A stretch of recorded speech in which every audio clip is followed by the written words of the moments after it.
Lubbock for over 20 years. And I call it the world's largest light table. More light than land, more sky than earth, more horizon than pavement. It's an additive color landscape. I'm a painter. Subtractive color landscape would be pigment. Additive would be light. So I feel like I'm just living in this giant light table. My process involves cyanotype. It's a light-sensitive chemical, commonly known as a blueprint used by architects prior to digitally drawing. And I'm going to show a process video first, and then we'll go ahead and continue. So let me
Good.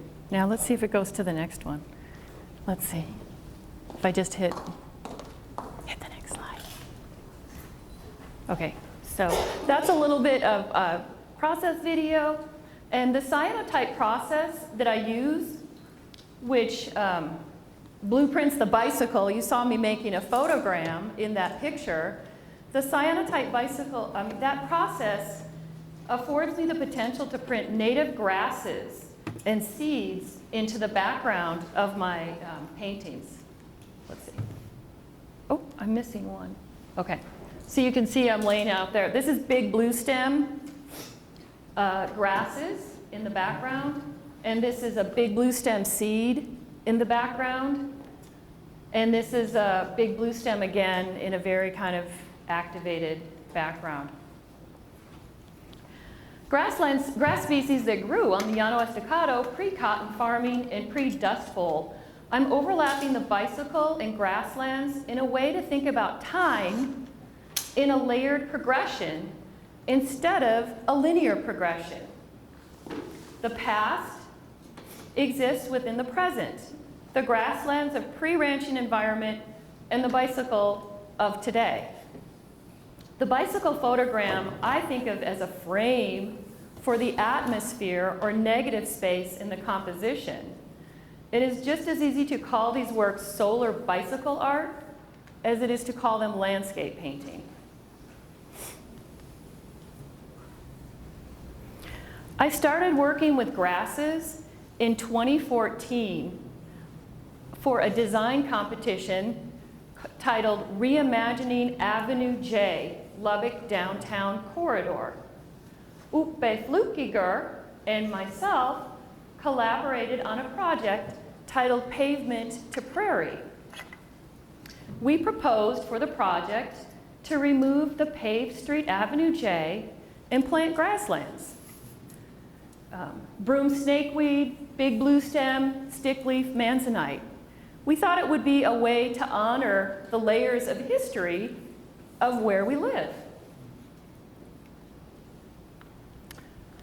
After that competition, I began blueprinting grassland specimens into my paintings. The first grassland and bicycle pieces are like right from my studio today. But this is like what I was doing in 2015. This shows broom snakeweed printed into painted wood surfaces. That's kind of the pavement to prairie with the car license plate. And it shows Charles Adams' residential interior pocket doors printed with his Garza County grassland in his urban downtown residence. So it is really echoes the pavement to prairie, mixing the urban environment with the rural environment and thinking about layers of time. Okay, so here's the voice of weather. That was one of my titles. That was my little introduction to me. The voice of weather is a current project that entails posting the Friday weather forecast with a sample of my artwork on social media. Facebook, Twitter, Instagram, LinkedIn. The partnership of weather data and studio process heightens the ephemeral nature of both. Are my paintings as ephemeral as the weather? Is the weather the ultimate example of painting? Sunsets always look like great watercolor brushwork to me.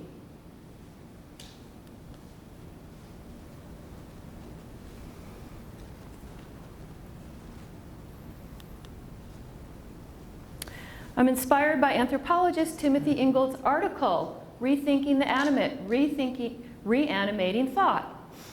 Ingold talks about cultures that operate within an animist worldview, a cultural understanding of the connection between the motion of atmosphere or the weather and the seemingly non-moving earth below our feet. Understanding that comes from being in the world rather than understanding that comes from being about the world. Understanding of the world that comes from being in the world rather than about the world can be understood in art terms, I think, specifically on the two-dimensional surface. For example, if the bicycle is on top of the background, understanding is about the world.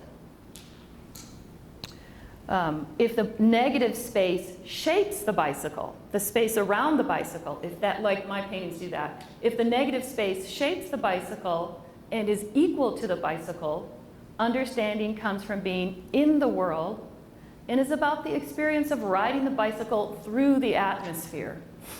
And we talked about, I mean, several presenters have talked about this before, that we tend to commodify, or Western culture tends to commodify things and measure things like water and sunlight in terms of its monetary value or its service to humans.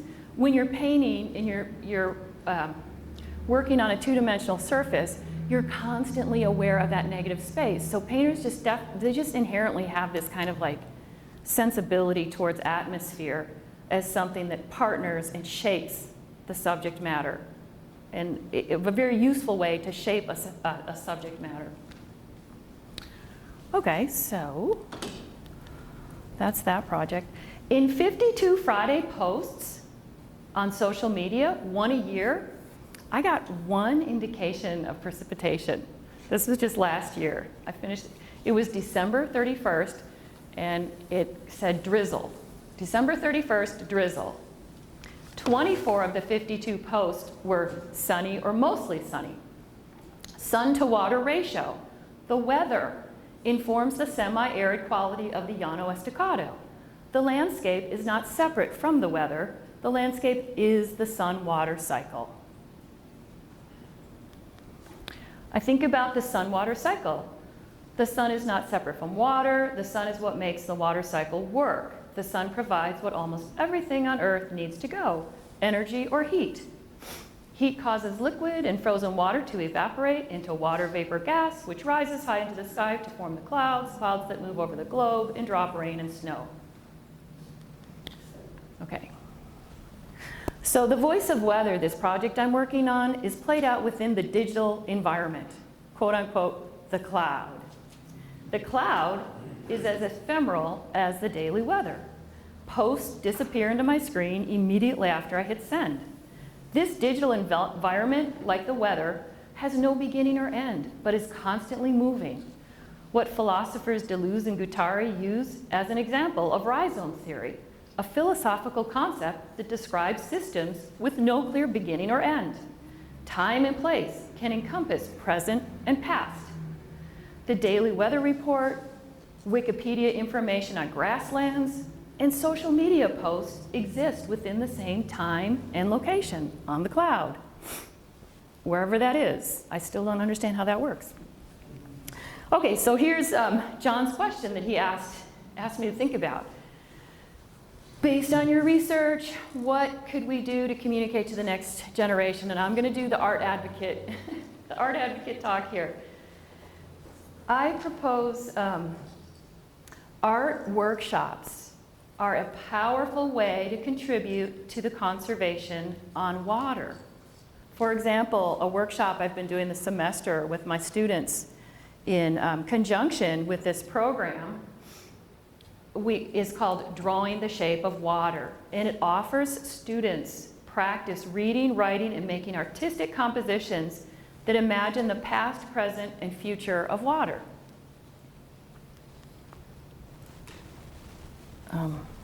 For drawing one and beginning drawing groups, students start with the geometry of drawing a cylinder.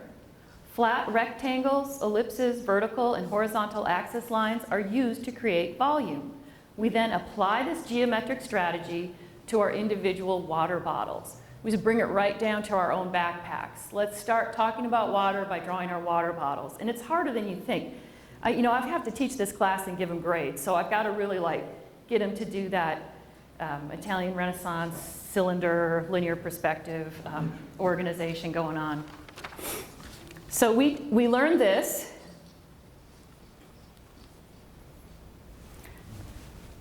And we draw water bottles. We draw a lot of them. And we're all at different skill levels.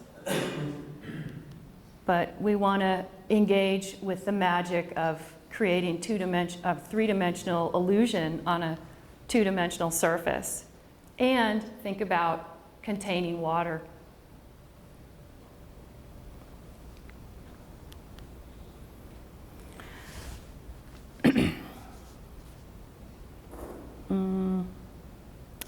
So examples of water bottles, text, when they start to add text, it can start to evoke concept.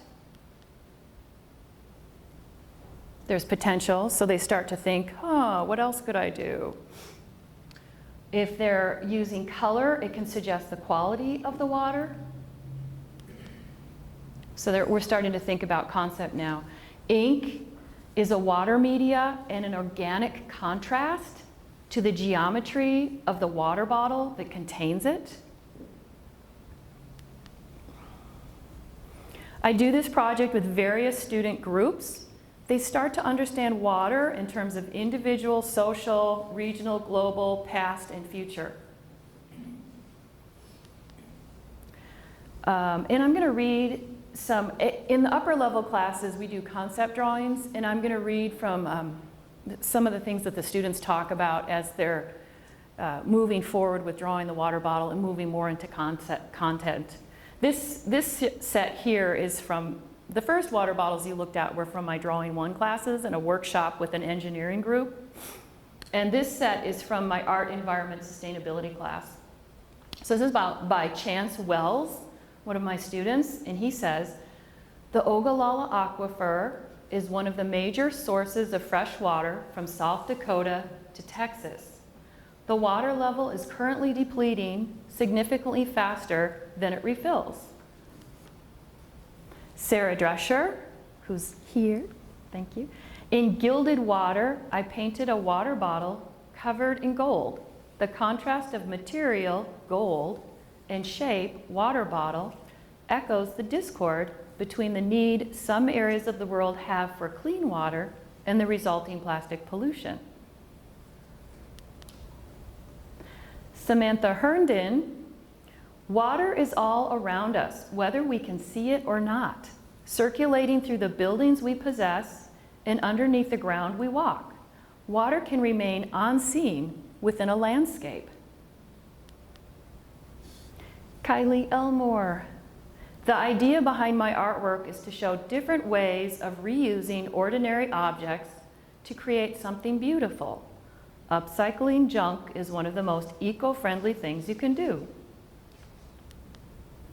And the cover of the conference, Sarah's here. She's having her thesis exhibition tonight at First Friday, so I'm giving a plug for her. Beautiful work, Sarah. In Untitled Mountain Landscape, I use ordinary objects like a smartphone and water bottles, along with areas of low saturated and high saturated color to evoke a memory of a hike in the mountains. The yarn is a metaphor for the ignored connections and dependence between places. Jairus is here too, another awesome student I have. I feel weird reading about your guys' stuff when you're here, but I'm going to do it anyway. Okay, so Jairus, for this work, I looked at hair as an overlooked landscape. In my community, hair is a symbol of power and resilience that has followed us from Africa to the Americas. In a sense, I give life to my hair through the water in the India ink and the water in the image. It's a great piece. Both those artists are here if you want to talk to them afterwards. Leandria Ramirez.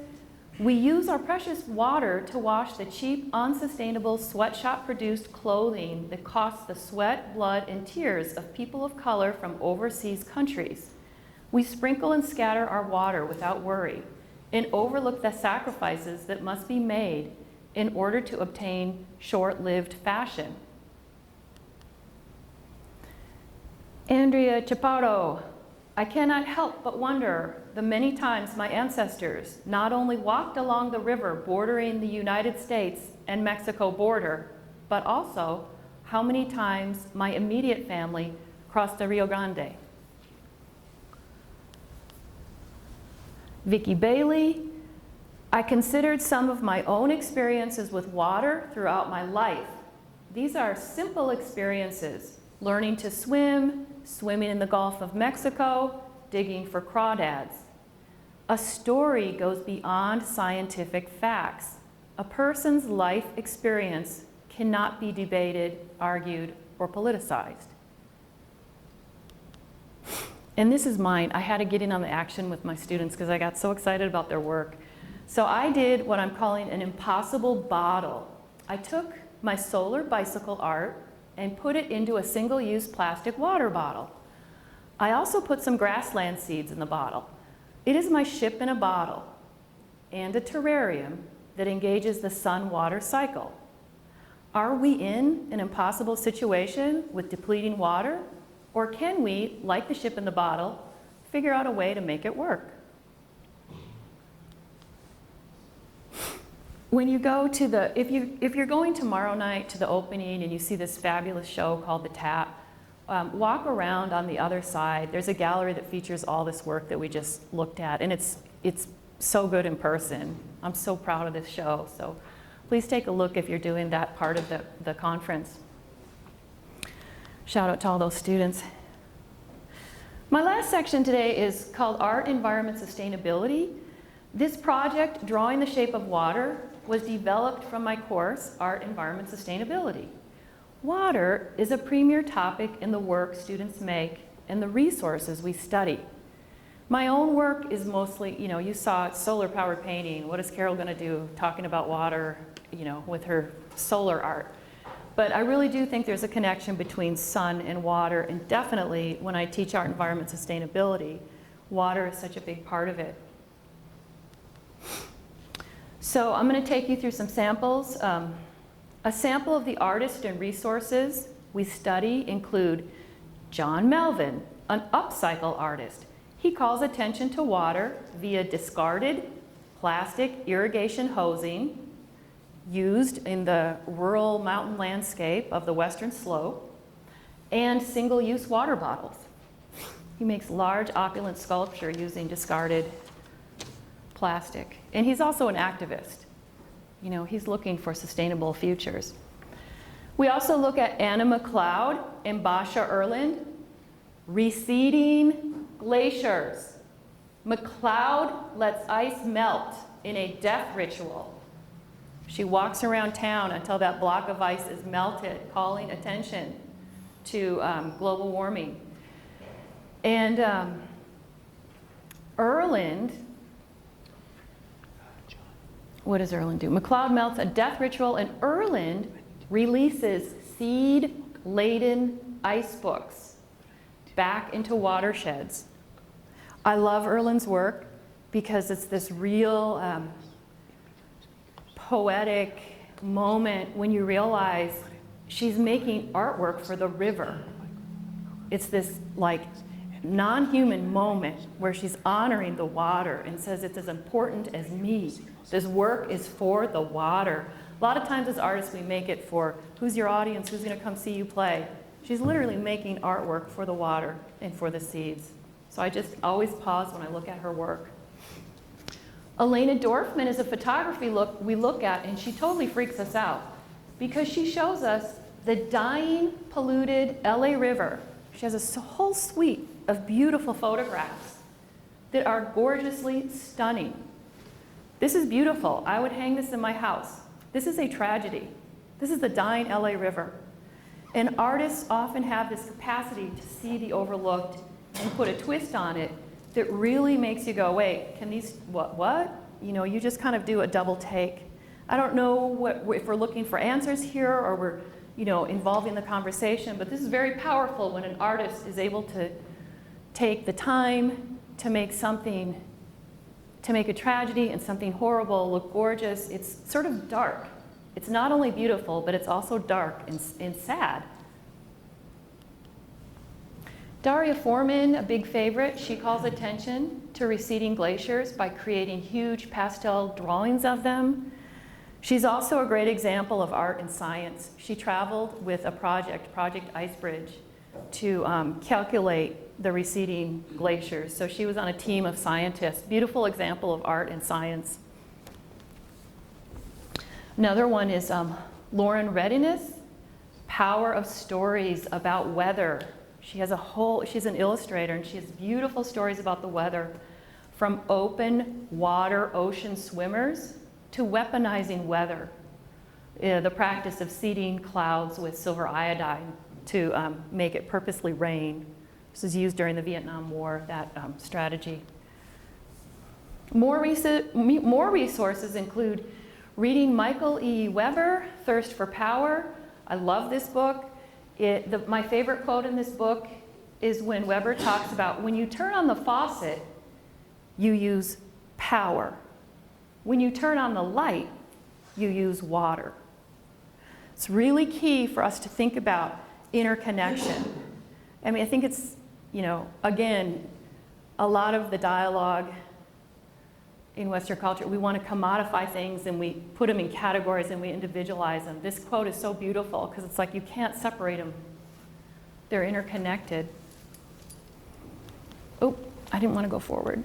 Rachel Sussman's in here. She does a project. She's a photographer, a philosopher, and a scientist. Her project is called Oldest Living Things. She photographs things that are 2,000 years or older that are continuously living. So it really is a jump into deep time. And it makes all of us, my students and myself, aware of our timeline and how we're kind of in this daily moment, breakfast, lunch, dinner, or the lifespan of ourselves, you know, 0 to whatever, however, you know, if you can make it to 100. But she's got photographs of things around the world that are 2,000 years or older that are living today. Who else do I have? John Hostoffer, What Kind of Ancestor Do You Want to Be? And Layla Said, The Good Ancestor. Both of those resources help us think about future generation. And we can pause about that and what we do today that might impact a future generation. We look at the 17 sustainability goals, try to memorize a few of those. Those are meant to organize global priorities. Again, connecting everything from water to solar to poverty to race to gender. All of that is in the 17 sustainability goals. We also look at the Project Drawdown. The top 100 ways to lower carbon now, today. They're there, we can do it. Are we doing it? I don't know. But we can do it, and it's there. So those are the kind of things that we look at. We also look at Brian Calvert, Timothy Morton, and Donna Haraway. Calvert, very fascinated by Brian Calvert, a writer who joins a recovering environmentalist joins a group of recovering environmental activists, people who don't believe in fighting for sustainability anymore. They're in an ecocide moment. Not all of us are going to be activists and fight for the future. Some of us are like, it's over, it's done. You know, it's not going to happen. It's the movie we all saw. Did you guys see Don't Look Up, right? So Calvert joins a group of recovering environmental activists, and they're all able to embrace this ecocide moment through beauty. Beauty as it's defined as balance. Balance, whether you can find it in a socially engaged march or whether you find it in an environmental movement. Really interesting article that I think is important for us to understand that viewpoint. Timothy Morton and Donna Haraway talked to us about sci-fi and potentially notions of the singular human or the double human. They have really wonderful ideas about how we can think about the future and be a little more fluid in how we think about humanity. I think we're heading towards that. Debbie Lockwood, Power of Story. I love this for my students because she was about my students' age. You know, when you think of a college student, typical age is early 20s, right? And she's at that age, and she rides her bicycle. Of course, there's a bicycle, so I love her for that too. But she rides her bicycle around with a homemade sign saying, "Tell me a story about water." And she collects all these amazing stories from around the world and has written a book, 1001 Voices on Climate Change. And I think, you know, even a lot of people say that story is the place to start. Storytelling can be a place. So I guess I'm the artist voice and the advocate for storytelling and understanding that. That is all I have. Oh no, I don't, I have more. So this last section is examples of student work in that class.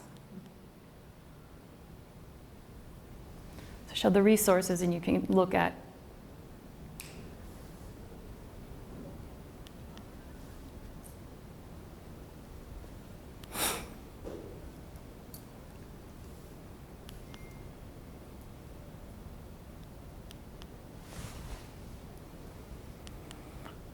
That's it. Thank you.